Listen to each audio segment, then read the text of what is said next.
નમસ્કાર મિત્રો, તમે બધા મજામાં હશો? આપણે યુનિટ 5ની છે એ શરૂઆત કરી છે. યુનિટ 5ના સ્પેલિંગ તમે 2 વખત લખીને તૈયાર કર્યા હશે, પણ તમે જોયું હશે કે યુનિટ 5ના સ્પેલિંગ છે એ ચેલેન્જિંગ છે, બહુ મહેનત માંગી લેવા છે અને થોડાક સાઇઝમાં પણ મોટા છે. એટલે ઘણા વિદ્યાર્થી જો આળસ કરશે તો આ સ્પેલિંગમાં એને તકલીફ પડશે. એટલે ખાસ તમે થોડી વધારે એના મહેનત કરી અને સ્પેલિંગ ખાસ તૈયાર કરજો. થોડાક વધારે પણ છે અને પાઠ પણ થોડો હેવી છે, બરાબર? એટલે આપણી પાસે ટાઈમ પૂરતો જ છે, એટલે બરાબર તમે સ્પેલિંગ તૈયાર કરી લેજો. આજે આપણે યુનિટ એક્સપ્લેનેશનની આપણે વાત કરી છે. તમે વર્લ્ડ હેરિટેજ સાઇટ વિશ્વ વિરાસતમાં, બરાબર, જેનો ઉલ્લેખ છે, જેનો સમાવેશ થયેલો છે, ગુજરાતનું ગૌરવ એવા રાણી કી વાવની આપણે વાત કરી. તો તમે એક અહીંયા સીનમાં જોતા હશો કેટલી ભવ્ય વાવ. આખા વિશ્વમાં પાણી માટે આવા પ્રયત્ન પ્રાચીન સમયમાં ક્યાંય પાણી માટે એટલા પ્રયત્ન, આવા આર્ટિસ્ટિક જેને કહે કે નમૂનો એ ક્યાંય જોવા મળતો નથી. આ બધી કલાકૃતિ છે, ભવ્ય છે. આટલા નાના ફોટામાં 64 મીટર ને એટલી બધી લંબાઈ આપણે ખાલી અંદાજ લગાવી શકીએ. રૂબરૂ જેને જોઈ હશે એને વધારે ખ્યાલ હશે. હું તો જે આવે છું ત્યાં ક્યાંય ઊંડે આપણે છેટે નીચે પાણી હોય ત્યાં સુધી આપણે પગથિયા છે જઈ શકાય. નાનો જે કૂવો આવે ત્યાં સુધી અંદર આપણે ઉતરીને જવાનું છે. અને આજુબાજુ એટલા બધા માળમાં એકદમ આર્ટિસ્ટિક આપણે કોતરકામ છે, સ્કલ્પચિંગ, કાર્વિંગ, આ બધું જોવા મળે છે. તો આજે આપણે એના એક્સપ્લેનેશન વાત કરીએ. એના પહેલાં તમે આ ફોટો જોશો તો એની ભવ્યતા તમને ખ્યાલ આવી જશે.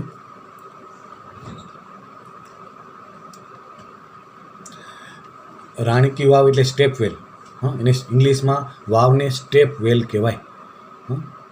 વાવ છે એ આપણો ગુજરાતી શબ્દ છે, એનું ઇંગ્લિશ થાય step well. Is an approved site on the world heritage. A world heritage છે, વિશ્વ વિરાસતના જે સ્થળો છે એનું અપ્રુવડ એટલે માન્ય થયેલું, બરાબર? એનું એ માન્ય થયેલું જે સ્થળ છે એ છે અપ્રુવડ સાઇટ કહેવાય એને. મંજૂર કે માન્ય થયેલું સ્થળ છે એનું, બરાબર?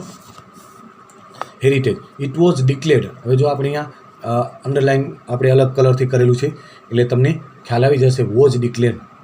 વોઝ ડિક્લેર્ડ એટલે વોઝ વર વત્તા ભૂતકૃદન, એટલે સિમ્પલ પાસ્ટ ટેન્સનો પેસિવ વોઇસ. હવે પછીનું ગ્રામર આપણે આ લેવાના છીએ એટલે આ ખાસ ધ્યાન રાખજો. વોઝ વર વત્તા ભૂતકૃદન, simple past tense, passive voice, by the UNESCO. બરાબર? યુનેસ્કો છે ઇન્ટરનેશનલ સંસ્થા છે, એના દ્વારા એને જાહેર કરવામાં આવ્યું છે વર્લ્ડ હેરિટેજ એટલે વિશ્વ વિરાસતનું સ્થળ. At the world heritage committee, એની કમિટીમાં યુનેસ્કો હેઝ રેકગ્નાઇઝડ. અહીંયા હેવ હેઝ વત્તા ભૂતકૃદન એટલે આપણે ખબર પડી જશે present perfect tense. Recognize this masterpiece as an exceptional example of water management system. પાણીની બાબતમાં આટલું આવું અસાધારણ જેને કહેવાય ઉદાહરણ, એને માસ્ટરપીસ તરીકે ગણી છે, એના તરીકે એને માન્યતા આપી છે. રેકગ્નાઇઝ એટલે એવું ઓળખવું થાય, પણ અહીંયા માન્ય કરવું એના અર્થમાં જ છે, બરાબર? UNESCO, united nations education and scientific cultural organization. UNESCO એક ઇન્ટરનેશનલ સંસ્થા, તમને સામાજિક વિજ્ઞાનમાં પણ આવી ગયું હશે એટલે તમને ખ્યાલ હશે. હેઝ રેકગ્નાઇઝ ધીસ માસ્ટરપીસ, એને માસ્ટરપીસ કીધું છે, ઉત્તમ ઉદાહરણ. એઝ એન એક્સેપ્શનલ એટલે અસાધારણ example of water management system. પાણીની વ્યવસ્થાનું આવું અસાધારણ ઉદાહરણ આખા વિશ્વમાં પ્રાચીન સમયમાં ક્યાંય જોવા મળતું.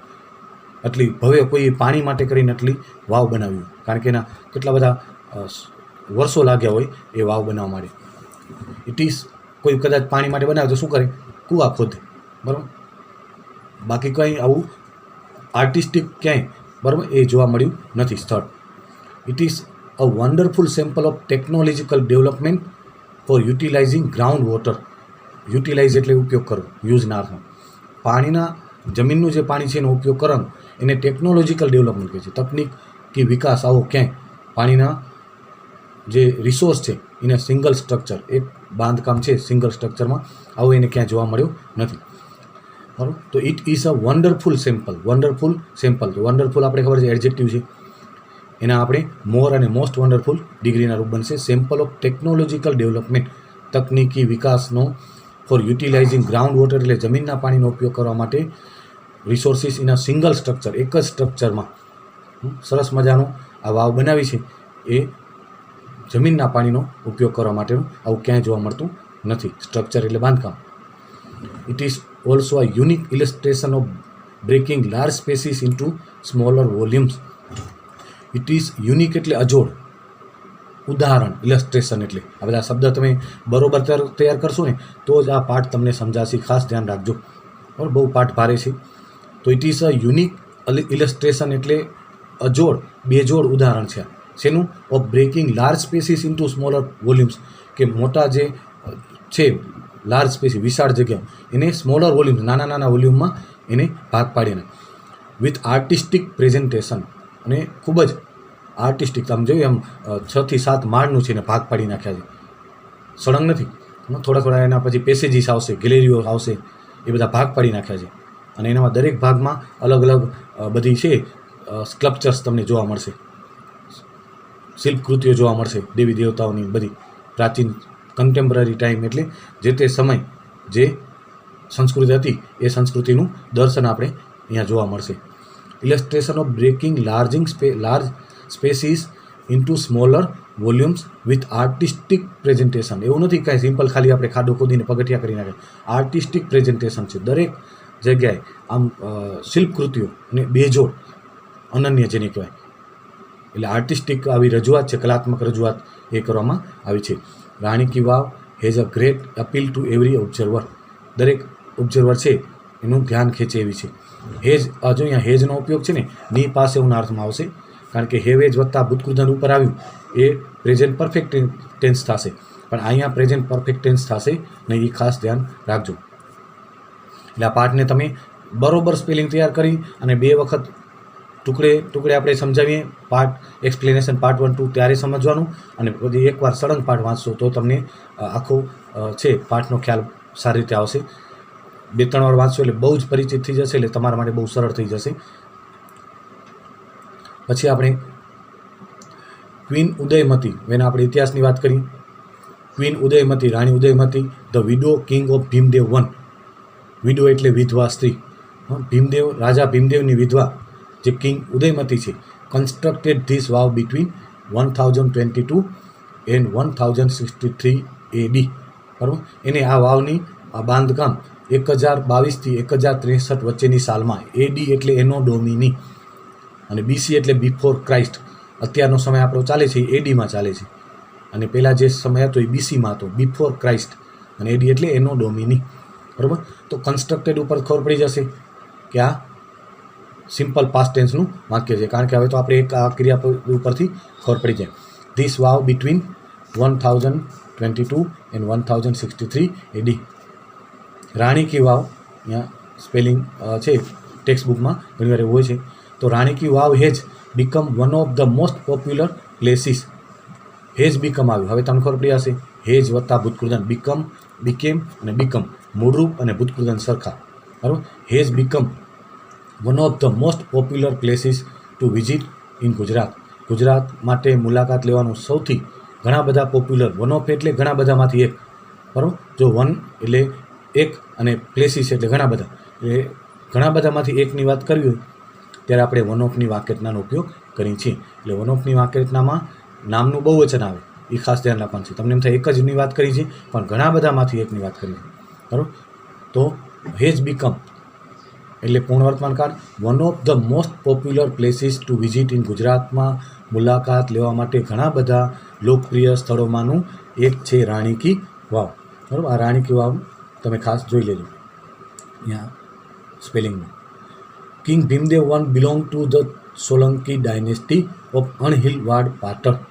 રાજા ભીમદેવ છે એ સોલંકી વંશના હતા. ડાયનેસ્ટી એટલે રાજવંશ, પહેલાંના સમયમાં વંશો આવતા, સોલંકીના અને ગુપ્તને, મૌર્યઓને ઘણા તમને આવી ગયા હશે. તો સોલંકી રાજવંશના અણહિલવાડ પાટણનો જે સોલંકી વંશ હતો એના હતા એ ભીમદેવ. બિલોંગ ટુ એટલે નું, માલિકીનો હું, નું ધરાવું, એના સંદર્ભમાં 2-3 સંદર્ભમાં આવે છે. બિલોંગ ટુ એ ખાસ ધ્યાન રાખજો. Solanki dynasty of Anhilwad Patan. After his death Udayamati took up the project. એના મૃત્યુ બાદ એની પત્ની છે બરાબર ઉદયમતી, એને આ પ્રોજેક્ટ છે ટુકઅપ એટલે હાથ ધર્યો. ટેકઅપનું took up the project for solving the problems of water scarcity. શા માટે? તો પાણીની અછત દૂર કરવાની જે સમસ્યા હતી પાણીની અછતની એ દૂર કરવા માટે. સ્કેરસિટી એટલે અછત અને વોટર સ્કેરસિટી એટલે પાણીની અછત. Solving the problem of water scarcity faced by the people of Patan.